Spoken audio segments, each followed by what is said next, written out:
love doesn't always announce itself with roses. Sometimes it enters through a smile and leaves with a scream. August 22nd, 2023. A call is made to 911 from a home in North Augusta, South Carolina. What officers find when they arrive isn't a crime scene, not yet, but the atmosphere is heavy. Tension clings to the walls. The front door has been kicked in. A woman is visibly shaken, lips swollen. A man, calm, composed, claims it's all just a misunderstanding. That woman was Jamila Smith, a devoted mother, a former military brat who had once danced through life with grace and joy. She tells the officers she was assaulted. She shows the bruises. She begs them to listen. But they don't arrest anyone. They don't stay long. Instead, they leave her there, with him. Welcome to True Crimes by Dominic, where we uncover the stories that slip between the cracks, the ones no one saw coming until it was too late. If you're drawn to true stories that shake your sense of safety and expose the silent psychological battles so many victims fight behind closed doors, make sure you like, subscribe, and turn on notifications. Because this story will stay with you long after the screen goes dark. Leave a comment below. Do you think the system failed Jamila? Or was it something even deeper than that? Jamila wasn't just another domestic violence victim. She was someone who fought for love, for family, for peace. But what do you do when love becomes a weapon? When the man who once kissed your forehead starts to control your every move, what do you do? Born on May 26, 1993, in Sanford, North Carolina, Jamila's life was marked by movement, by resilience. Her mother served in the military. That meant discipline. That meant strength. But it also meant moving, constantly. New countries, new cultures, new schools. Yet Jamila adapted like a butterfly, singing, dancing, making people smile. Her spirit was magnetic. By the time she reached Fayetteville, North Carolina, to finish high school at Pine Forest, Jamila had already lived a life fuller than most her age, and she was ready to love, to settle, to build something. She married a military man. Like her mother had, they had a child, but like many young couples, things unraveled. They grew apart. By 2018, the marriage was over. Still, Jamila wasn't bitter. She didn't give up on love. That's the thing about people like her. They see the light in others, even when it burns them. Enter Daniel Harmon. At first, he was the dream, attentive, charismatic, strong, the kind of man who knew how to speak to a woman who had already been through heartbreak, the kind who says all the right things until the mask begins to slip. They had a child together, another beautiful baby boy. By 2023, they were a family of 4, living together in what was supposed to be a safe, stable home. But behind the closed doors of that house, things were far from peaceful. Daniel was not the man he pretended to be. As months passed, his affections soured into suspicion. His charm became control, and his hands, once tender, became weapons of silence. Bruises showed up in places that clothing could hide. Excuses followed. He's just stressed. It's not always like this. He's a good father. The lies we tell ourselves to survive. Then came that night in August. Jamila had finally had enough. She locked the door, locked him out. But monsters don't knock. They kicked the door down. Police came. They saw the damage. They saw her lip. But they also saw fear and mistook it for dishonesty. Because Jamila couldn't hold eye contact. Because her voice trembled. Because her story wasn't polished. But real trauma never is. They let him stay. They left her alone with her abuser. Later that night, she did something so many victims never get to. She told the truth. She emailed the police, attached pictures, explained everything. She detailed months of abuse. She confessed she was scared for her life. She begged someone, anyone, to hear her. But that email, it sat unread. And the bruises, they faded. But the threat, it grew darker and closer. This wasn't a one-time incident. This wasn't just a fight. This was a ticking time bomb. a pattern, a warning, a test to see how far he could go and what he could get away with. And he passed that test because no one stopped him. Jamila's story isn't just about domestic violence. It's about how silence kills, how systems fail, and how society still struggles to believe women when they speak with pain instead of power.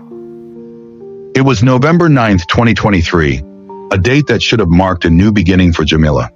She had made up her mind. After all the pain, all the manipulation, and the mounting fear, she was done. That morning, she began the slow, careful process of packing her belongings. She was getting ready to leave the home she had once dreamed would be her safe place, a home that had instead become a place of fear and emotional warfare. Her hands moved quickly, stuffing clothes into bags, stacking boxes into the trunk of her car. Every item she packed was more than just a possession, it was a piece of her freedom. But Daniel, he wasn't going to let her walk away that easily. While she packed, Daniel hovered, trying to talk her out of it, pleading, blaming, guilt-tripping, the same tactics he'd used countless times before. But Jamila stood firm. She was leaving.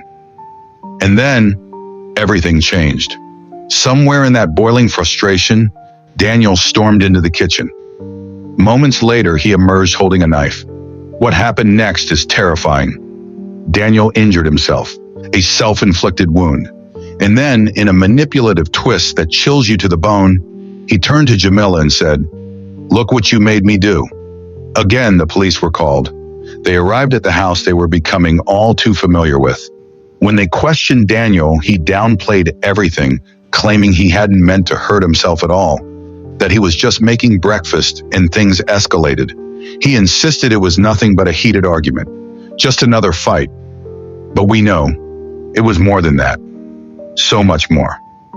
Despite the chaos, Daniel was taken to the hospital for treatment, and Jamila, she was left alone in the house, alone but alive. Her boys were thankfully staying with family for the holidays. They didn't witness the nightmare their mother had just lived through. With Daniel out of the house, Jamila got back to packing. She was exhausted but determined. Every box, every bag was another step toward freedom. And then, the unthinkable happened. When she came outside to load the last of her things, her car was gone. Gone. With everything inside it, her clothes, her kids' belongings, her documents, her purse, everything. In a moment that felt like a cruel joke, everything she had packed so carefully, every piece of the life she was trying to rebuild, vanished. She called the police. Again. They showed up for the second time that day, and Jamila, still reeling from everything, told them she suspected one of Daniel's friends had taken the car. After all, Daniel was in the hospital, wasn't he? He couldn't have done it. Right? The police questioned Daniel, but surprise, surprise, he claimed he had no idea what happened to the car. With no hard evidence, all they could do was file a bolo, be on the lookout. That was it. That night, Jamila called her mother in Florida. She was desperate, hurt, shaken. Her mother, worried sick, offered to book her a hotel room, but Jamila said no. She insisted she'd be fine. So her mother made arrangements for Jamila's aunt, who lived 8 hours away, to come get her the following day. That night would be her last in that house. But as the sun rose on November 10th, the horror wasn't over. Daniel had been discharged from the hospital, and he came home. And just like that, the nightmare picked up where it left off. Jamila told police that Daniel began arguing with her the moment he walked in, and the argument never stopped. It raged on through the evening, boiling into the early hours of the next morning. The yelling, the accusations, the fear. When the police arrived again that morning for the third time in less than 48 hours, Daniel was gone. Jamila, exhausted and tearful, told them everything, that he had once again put his hands on her. She showed them the fresh scratch marks on her neck, on her arms, evidence of yet another violent night. And then, mid-investigation, Daniel walked back in. Cool, calm, denying everything. But this time the officers saw what they had missed before. They noted the scratches on Jamila. They noticed the blood under Daniel's fingernails. You'd think that would be enough. But once again, the system failed her. Instead of arresting him on the spot despite the visible injuries, despite the evidence on his hands, the officers left. They said they needed to draw up a warrant. Why? No one knows, but the result was the same. Daniel Harmon walked away a free man. Thankfully, that day, Jamila's aunt arrived. She gathered Jamila and the kids and took them away. They left South Carolina and headed for the safety of her mother's home in Florida. A week passed. It was now November the 17th, and finally some good news came in. They found her car. But it wasn't in one piece. The vehicle had been totaled, found in an impound lot. And yes, it had, in fact, been taken by one of Daniel's friends, a man named Thomas Tompkins. The pieces were finally coming together. But for Jamila, it was a devastating blow. Her car was ruined. Everything she'd owned had either been lost or damaged beyond repair. She had no way to get around.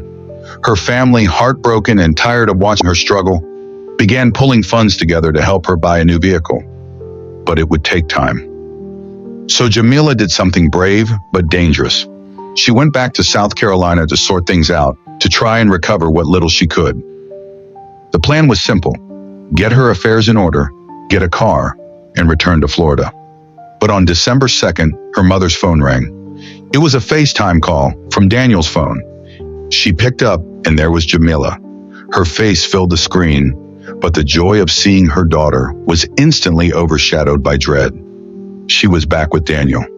Jamila explained that Daniel had gotten angry again, and this time he had thrown her phone out onto the highway. That's why she was calling from his device. Her mother, in a flash of clarity, suggested she use Find My iPhone. By 6 p.m., Jamila texted her mom. She had found her phone. She thanked her. She said she was okay. And she ended the message with a simple but powerful phrase: "I love you." That would be the last message her mother would ever receive. The next day, December 3rd, 2023, her mother woke up with a knot in her stomach. Something was wrong. She called Jamila. No answer. She sent a text. No reply. Worry turned into panic. She started calling around friends, family, even Jamila's ex-husband. No one had seen her. In fact, her ex told her something that sent chills down her spine. Jamila was supposed to pick up her son that day and never showed up. Her mother knew with certainty something was very wrong. She called the police again. This time it was a wellness check. When she gave the officers the address, they responded with a strange note. "We were just there last night."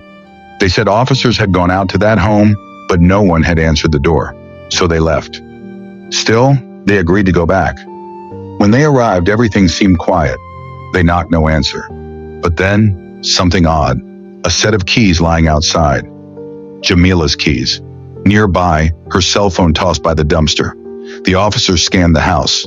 They noticed a shoe print on the front door, an open window with a damaged screen. Now they had probable cause. They entered the home.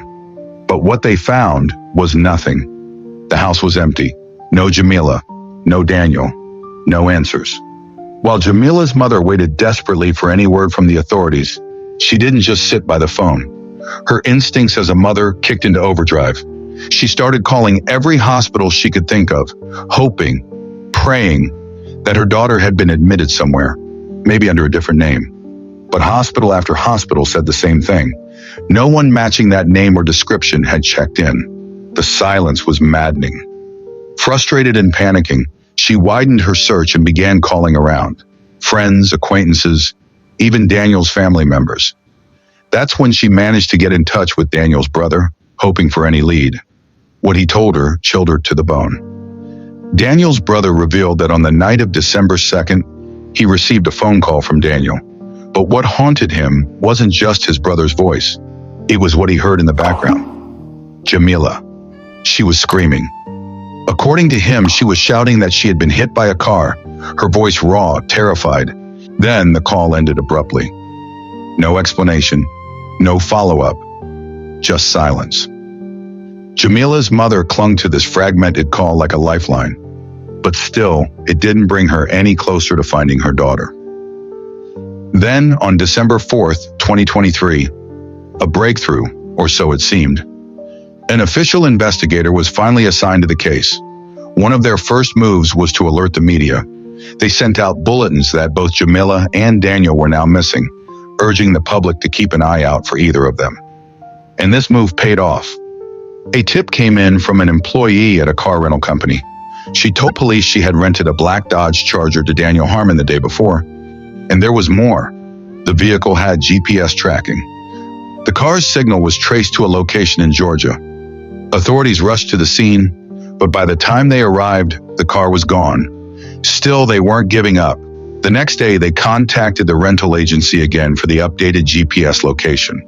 This time, the vehicle pinged in a different area in Georgia. And this time, when police got there, the Charger was right where the GPS said it would be. It was parked outside a house. When they knocked on the door, the homeowner came outside and confirmed something jaw-dropping. Daniel Harmon was inside. But he wasn't alert. The homeowner told officers Daniel was armed, yes, but he was also passed out from taking pills. Thankfully, because he was so heavily drugged, officers were able to take him into custody without resistance. Back at the station, Daniel sobered up. Investigators sat him down and demanded answers. Where was Jamila?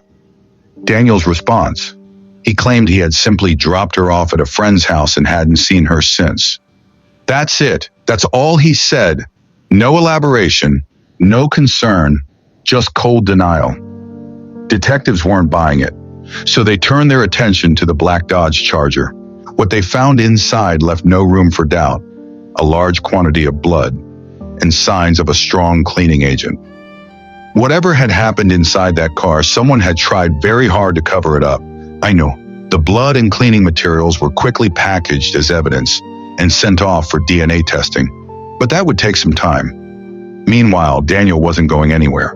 He already had a warrant out from the prior domestic violence incident, so authorities held him while the investigation continued. By December 6th, things escalated. Daniel Harmon was officially charged with kidnapping, but Jamila was still missing. Her family was devastated. Her mother's face became a regular sight on social media, in interviews, and in pleas for help. Posters were up, hashtags were circulating. The community began rallying around the case. But still, no one had any answers. Then 1 week later, the results from the DNA test came back. The blood in Daniel's car, it was confirmed to be that of 30-year-old Jamila Smith. And with the sheer volume of blood found, investigators reached a grim conclusion. Jamila was no longer just a missing person. She was presumed dead. The tone of the investigation shifted entirely. It was no longer about finding a missing woman. It was now a search for her body. Jamila Smith, a vibrant, beautiful 30-year-old woman, originally from Fayetteville, a graduate of Pine Forest High School, and described by loved ones as stunning, both inside and out. Now her disappearance was being treated as a homicide. Her ex-boyfriend, Daniel Harmon, with whom she shared a child, was the prime suspect. According to family members, Jamila had been trying to leave the relationship for some time. She was living with Daniel in Aiken, South Carolina, and from what her loved ones said, it wasn't a peaceful situation. On December 5th, Daniel was officially taken into custody. The blood in his rental car was the tipping point. Still, no body, no confession, no closure. Her family was desperate.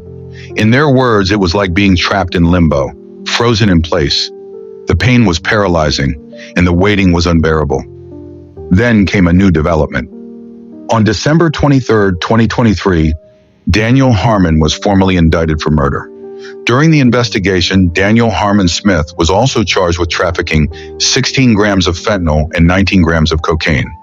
These additional charges revealed a deeper criminal lifestyle behind the man accused of destroying Jamila's life. Once again, he was brought in, and once again, detectives laid everything out in front of him. They told him, "We have the DNA. We know it's her blood. The lies aren't going to help anymore. Tell us where she is." But Daniel stayed quiet. Still no cooperation. Still no answers. As 2023 ended and 2024 began, the case remained painfully unsolved. Then, on April 7th, 2024, something finally cracked. Detectives had been talking to witnesses. relentlessly canvassing, following leads, and they landed on a name: Brian Hampton Jr. Brian wasn't just a random associate, he was Daniel's cousin. A witness came forward and revealed that Brian had played a much bigger role than anyone knew. According to this unnamed witness, Brian had first-hand knowledge of what went down after Jamila disappeared. He had helped Daniel buy new phones, provided money, and aided in his escape. And there was more.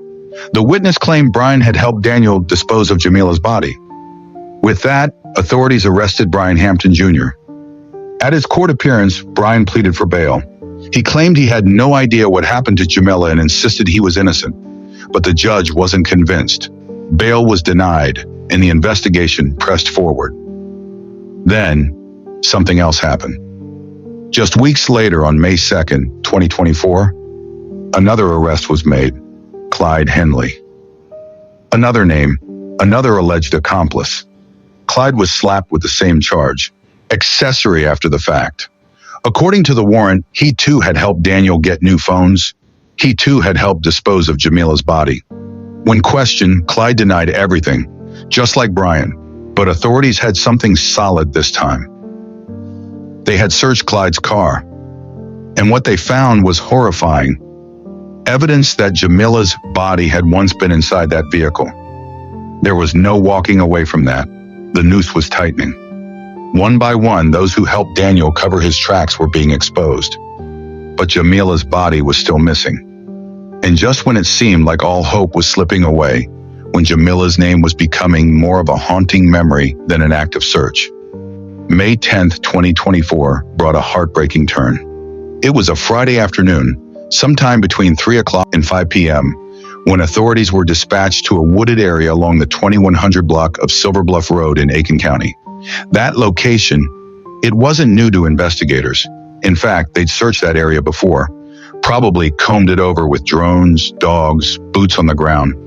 But this time, something was different. This time, they found her. There, tucked within the dense woods, just about 10 minutes from the home Jamila once shared with Daniel Harmon, lay the decomposing remains of a woman.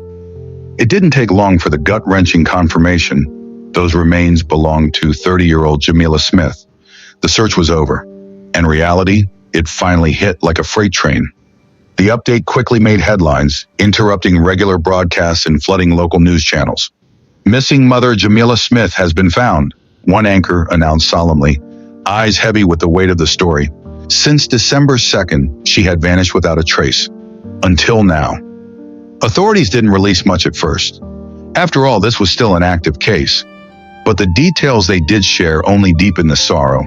An autopsy was quickly performed, and the findings were devastating. Jamila hadn't just gone missing, she had been murdered. Cause of death: gunshot wounds to the head. Let that sit for a moment.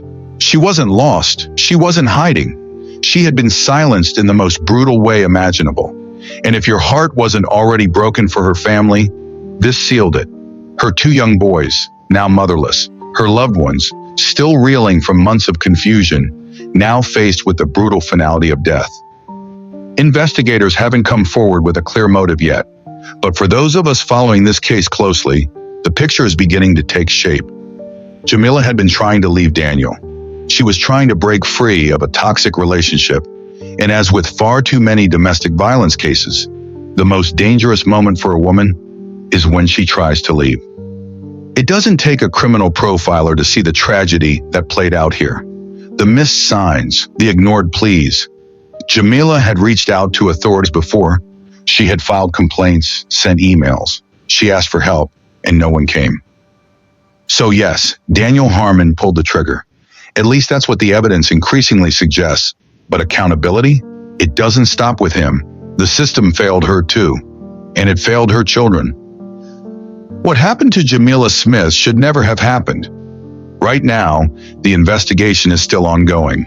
More arrests could come. More details may emerge. And when they do, you'll hear about them here on True Crimes by Dominic, because Jamila's story deserves to be told in full, loudly, clearly, and with the respect her life and death deserve. Rest in peace, Jamila. You were more than a headline. You were a daughter, a sister, a mother. A woman who tried to do everything right and still paid the ultimate price. We will keep following this story, and we will keep saying your name. Sometimes it's not just the crime that shatters us, it's everything that leads up to it. The warning signs, the cries for help that went unanswered, the silence from those who should have listened. And in the case of Jamila Smith, all of it played out like a slow, painful unraveling, until the final, irreversible act. A young mother with everything to live for, her dreams, her children, her entire future, was taken far too soon. And now 2 boys will grow up without their mother's voice to comfort them, her arms to protect them, or her strength to guide them, all because someone couldn't let go. But what makes this story even harder to stomach is knowing that Jamila didn't disappear quietly. She reached out. She tried to leave safely. She trusted that someone, anyone, would care enough to act. And yet, time and time again, her voice was buried in red tape and indifference. We have to ask ourselves, how many Jamilas are out there right now? Still alive, still hoping, still praying that someone will take them seriously before it's too late? Because here's the truth. Most victims of domestic violence don't end up in breaking news headlines. They suffer in the shadows, unheard, unseen. And unless we start paying attention, unless we start demanding better from our systems, our institutions, even from ourselves, this cycle will continue. So tonight, as we close the chapter on Jamila Smith's story, let's not just remember how she died. Let's remember how hard she tried to live. And here's what I want to hear from you in the comments. Do you think this tragedy could have been prevented if authorities had acted sooner? Or was Jamila's fate sealed the moment she decided to leave? Let's talk about it. Let's not let this story fade into silence. If this story moved you, or if you believe more people need to hear Jamila's name, share it. Hit the like button. Subscribe to the channel if you haven't already. On True Crimes by Dominic, we dive deep into real stories like this every 2 days.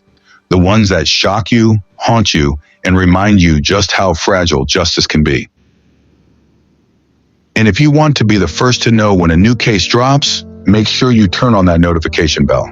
Not just for the story, but for the people behind it. Because every victim deserves to be remembered. Every crime deserves to be exposed.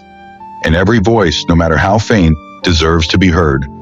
Until next time, stay safe, stay aware, and never stop asking the hard questions. This is True Crimes by Dominic.